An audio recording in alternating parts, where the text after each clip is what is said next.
Hi everyone, welcome to my channel. My name is Gabriella. In today's video, I will be reviewing / revisiting an art supply that used to be very dear to me, the Faber Castell opaque watercolor cakes. I used to own a very similar set, a smaller one that came with 12 colors and had much smaller cakes. This was when I first started on my art journey. I'm surprised how big this 21 color set is.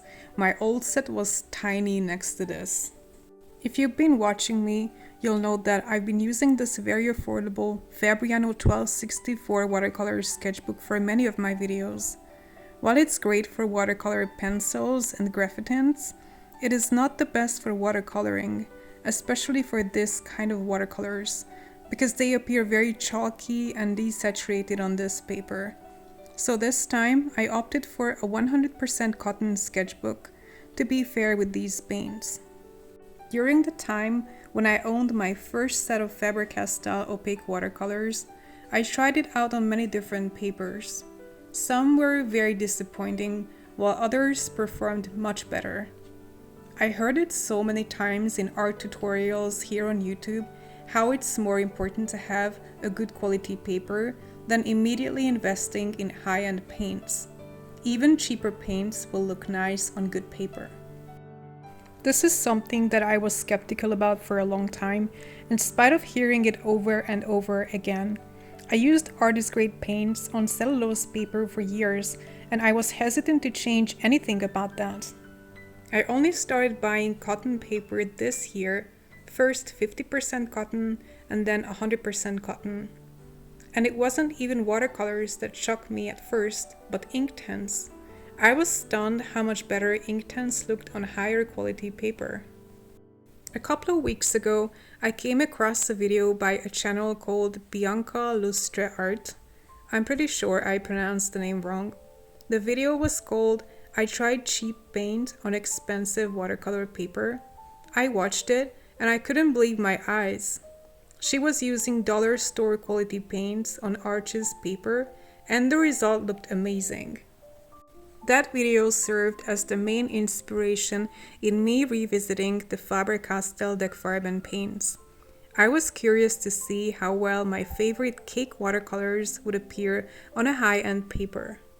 That said, I have to say this palette is a bit pricier than dollar store paints. The set retails around $10 to $15 US depending where you live, so they are even expensive for kids' paints. But I have to say, you get what you pay for.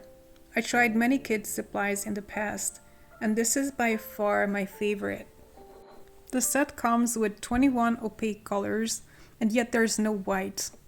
I found it strange, especially since I remember there was a white in my old 12-color version. Opaque watercolors are kind of a cross between watercolors and gouache. More opaque than watercolors, but thinner than gouache. A white would have been nice, given the properties of these paints. The set comes with 2 brushes, both of which seem decent. However, the plastic palette is very flimsy, so you have to be careful not to break it.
As I was painting, the quality of the paints reminded me of the Sakura Koi paint pen set, although I had the impression that the Sakura Koi paints were a little bit chalkier and grainier, but also a tiny bit more pigmented.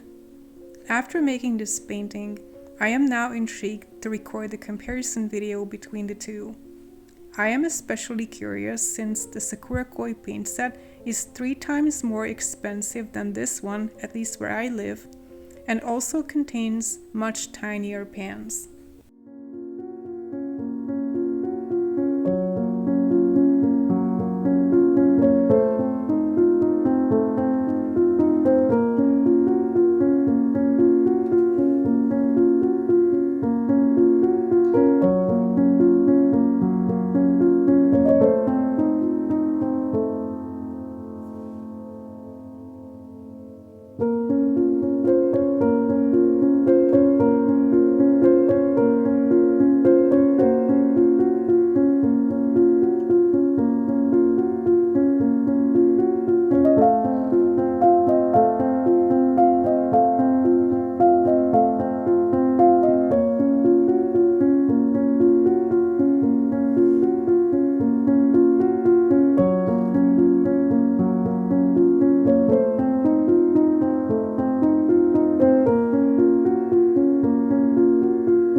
I was able to layer these colors without any difficulty, and they also mixed really well without turning into mud.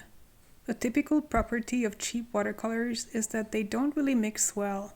I once had a similar set from Pelican, in which the individual colors look vibrant, but once started mixing them, especially complementary colors, they literally turned gray. I'm very impressed with these paints, however. For instance, the green that you can see me use for the pine trees in the back is actually the mixture of 4 different colors, and still it is very vibrant. The only qualm that I had with the colors, besides not having a white to mix pastel shades, is the fact that there is literally one single brown in a set of 21 colors. But other than that, I'm very impressed with this set. It performed much better than what I remembered. I will definitely keep on using it in future projects.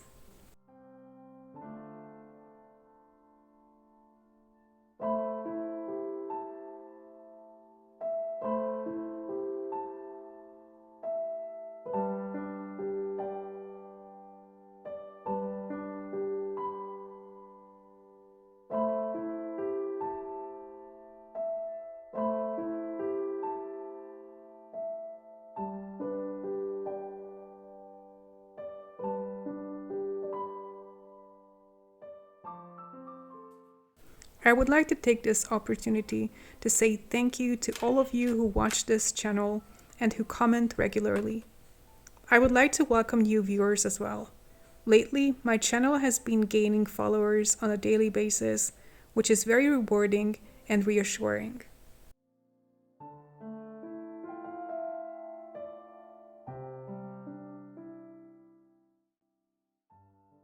A clear sign of growth, I guess, is also that I got my very first diss message recently. That one actually made me laugh. The person was saying that my channel was basically useless, no one gives a shit about what I have to say, and also I should learn some proper English before I open my mouth.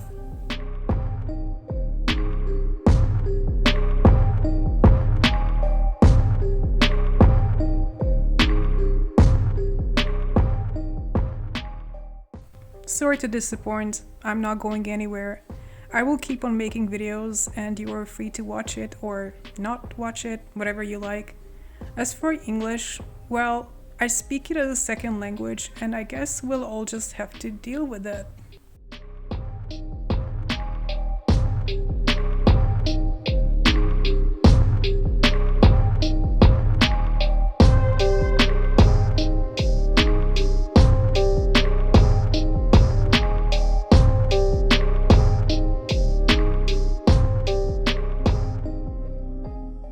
But on a serious note, thank you very much for watching this video. If you enjoyed it, please give me a thumbs up and leave me a comment. I upload every Friday at 5 p.m. CET, so if you're interested, subscribe for some more content. Take care, bye!